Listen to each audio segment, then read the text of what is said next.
The Rock wanted to play this role in the Expendables movies, and it would have saved Sylvester Stallone's action franchise.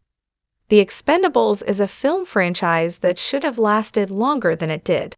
It had a killer hook, gathering together the biggest action stars of the 80s and 90s into a formidable fighting force, is the kind of high-concept pitch that keeps a franchise running for years. But rather than enjoying the longevity of the Fast and Furious franchise or the Marvel Cinematic Universe, the Expendables films suffered a series of diminishing returns. The Expendables 3 took a hard shift from the first two films' bloody mayhem with its PG-13 rating, and was leaked online 3 weeks before its release. As for Expendables, it's debatable whether its greatest sin is cramming shoddy visual effects into nearly every scene, saddling Megan Fox with a role that makes her Transformers character look well-developed, or not letting actual martial arts legend Tony Jaa show off his skills. There is one actor who could have turned the tide for the Expendables franchise, Dwayne Johnson. The Rock expressed interest in joining the franchise, and it was for a role that no one would have expected. It also would have given the franchise the shot in the arm it needed. The question is, what role did Johnson want to play in the Expendables franchise? Dwayne Johnson wanted to be a villain in the Expendables universe. Johnson briefly discussed his role in a Reddit AMA meant to promote Hercules in 2014, where a fan asked him if he would join the Expendables franchise. Johnson did express his desire to be a part of a future Expendables film, but as a villain rather than a hero. "I don't want to be on their team.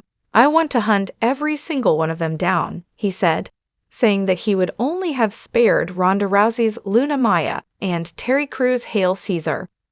This was a surprising choice. Prior to this point, the only real villainous roles Johnson had played were the Scorpion King in The Mummy Returns and Test Jet, Asher Sarge Mahanan in Doom. But it also makes sense, because the villains of the Expendables films tended to be big-name actors, and Johnson definitely would have fit the bill, even if he couldn't match the sheer swagger that Jean-Claude Van Damme brought to his villain role in the Expendables 2. A villainous Dwayne Johnson would have given the Expendables franchise a fun edge. Playing a villain who hunts down the Expendables wouldn't have just been a major change of pace for Johnson, but it would have been a major step out of his comfort zone, which he's sorely been needing over the past few years.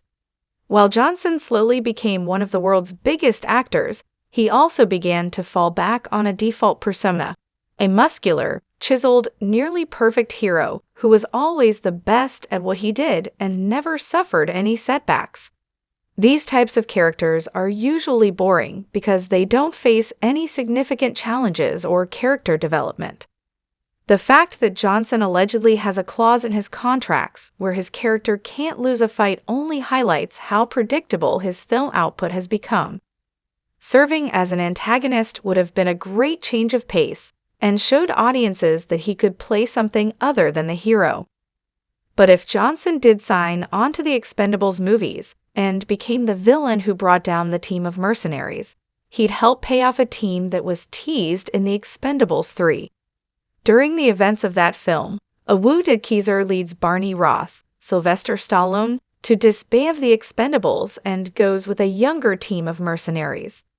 If Johnson's villain theoretically killed off the original Expendables, handing the reins to a newer class of action stars would have kept the franchise going while also allowing the classic team to go out in a blaze of glory.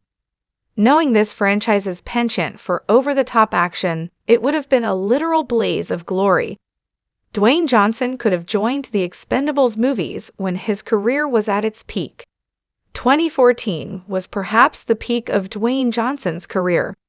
Not only had he helped catapult the Fast and Furious franchise into a genuine success story with Fast 5, but he was also regarded as franchise Viagra because of it. Simply put, around the early 2010s, Johnson's presence in a movie would cause a significant box office bump, regardless of franchise or quality, to the point where Johnson actually sang about it on Saturday Night Live. The Expendables franchise could have definitely used that boost, as The Expendables 3 was the lowest-grossing film of the franchise until Expendables beat it with a catastrophic opening weekend, effectively driving the final nail into the action franchise's coffin. It looks like Johnson will actually push himself outside of his comfort zone with the A24 drama The Smashing Machine, so maybe a villainous role could be in the cards if another film franchise is willing to take him on.